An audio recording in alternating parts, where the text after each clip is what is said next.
Como te contaba en la introducción, hoy conocerás algunos detalles importantes sobre cómo está basada la economía de Estados Unidos. Y no está contada por Gabriel Bulgakov. No, está contada por uno de los protagonistas en haber llevado la democracia a los países del tercer mundo, que están llenos de recursos naturales. ¿Qué es un sicario económico estadounidense y a qué específicamente se dedica? Te lo cuenta nuestro protagonista.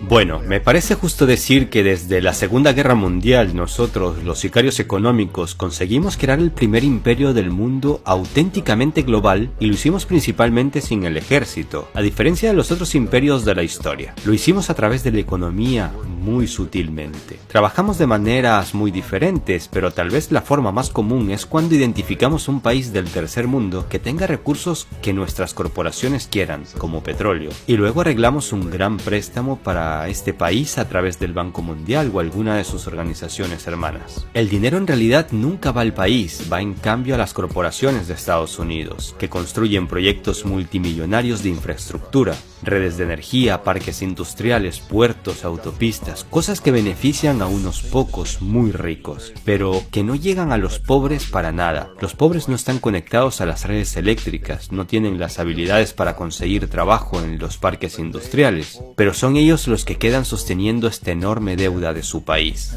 Y es tan grande la deuda que el país no puede pagarla de ninguna forma, así que en algún momento en el futuro, el sicario económico vuelve a ese país y dice: miren, nos deben un montón de dinero, no nos pueden pagar la deuda, así que dennos un trozo de su pastel.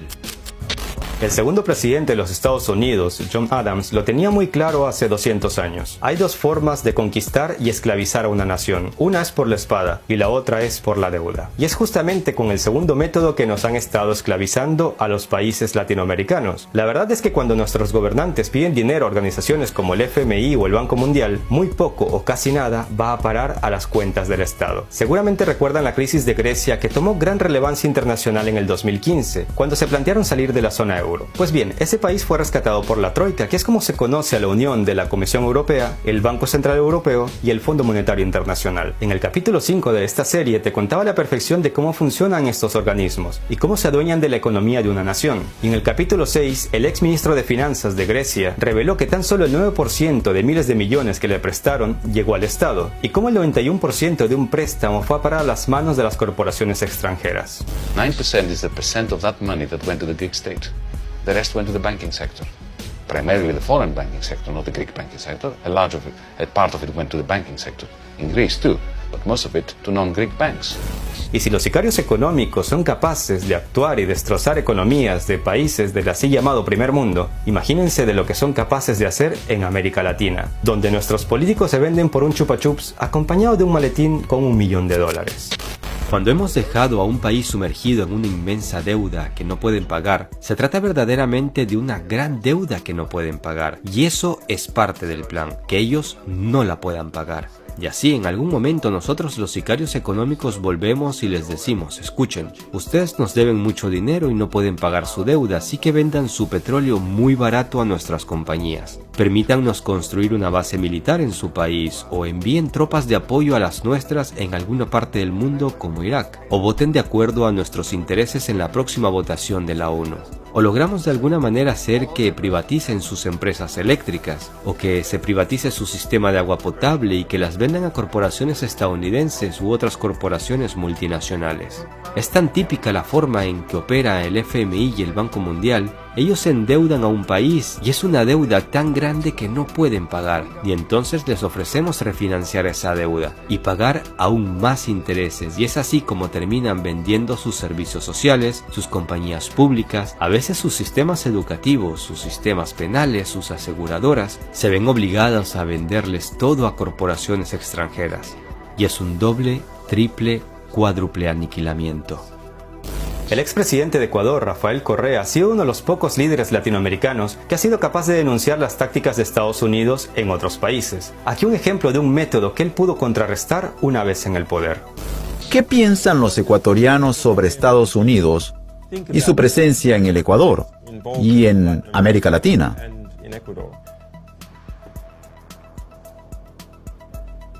Vea, como dice Evo Morales, el único país que puede estar seguro que nunca va a tener golpes de Estado es Estados Unidos, porque no tiene embajada estadounidense. En todo caso, quiero decirle también que una de las causas del malestar policial fue que nosotros cortamos todo el financiamiento de la Embajada de Estados Unidos a la policía. Había antes de nuestro gobierno, y después de 1 año y pico, nos demoramos algo en corregir esto, unidades enteras, claves de la policía, absolutamente financiadas por la Embajada de Estados Unidos, cuyos directores eran seleccionados por el embajador de Estados Unidos y pagados por Estados Unidos. A tal punto, nosotros hemos mejorado muchísimo los sueldos de la policía, pero esa gente ni se enteró porque sus sueldos venían de otro lado. Cortamos todo eso y hay algunos que añoran todavía esas épocas que no volverán a nuestro país ni a nuestros países. Lo que acaba de explicar Correa demuestra por qué es tan fácil desatar un golpe de Estado en cualquier país latinoamericano, porque el mismo embajador de Estados Unidos es el encargado de seleccionar y pagar a los altos mandos de la policía y el ejército. Con Correa esto se acabó. En esta interesante entrevista de Assange a Correa en el 2012, antes de que el fundador de Wikileaks se refugiara en la embajada ecuatoriana en Londres, hay un final que muchos se lo tomaron a broma, pero Assange en realidad hablaba en serio, y Correa lo sabía, pese a las risas. Cuídese. No deje que lo asesinen. Sí, gracias. Bien. Eso tratamos cada día, evitar eso.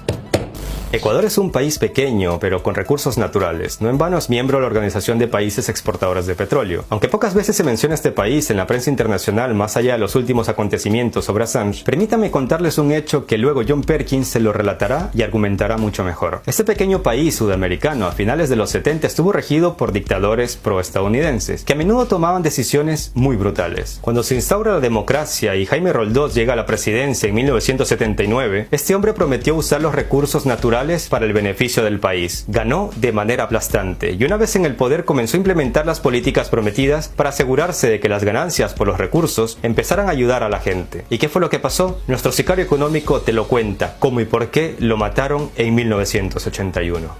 A nosotros no nos gustaba esto en Estados Unidos. Yo fui enviado como uno de los asesinos económicos para cambiar a Roldós, para corromperlo, para darle la vuelta, para hacerle saber, pues que ya sabes, puedes volverte rico junto a tu familia, pero si juegas nuestro juego. Si continúas intentando mantener estas políticas que has prometido, te vas a ir. Él no escuchaba.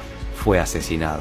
Después de que el avión cayó, toda esa área fue acordonada. A la única gente a la que se le permitió entrar fue a unos militares de una base militar de Estados Unidos próxima y a algunos militares ecuatorianos. Cuando empezó una investigación, 2 de los testigos claves fallecieron en un accidente de tráfico antes de que tuvieran la oportunidad de testificar. Un montón de cosas muy extrañas ocurrieron en torno al asesinato de Jaime Roldós. Yo, como la mayoría de la gente que realmente habíamos visto este caso, no tenemos la menor duda de que fue un asesinato, y por supuesto, en mi posición como asesino económico, yo siempre estuve esperando que algo le pasara a Jaime. Si iba a ser un golpe de estado o un asesinato no estaba seguro, pero de que lo iban a cesar, sí, porque él no estaba siendo corrompido. Él no se permitía a sí mismo corromperse como nosotros queríamos corromperlo.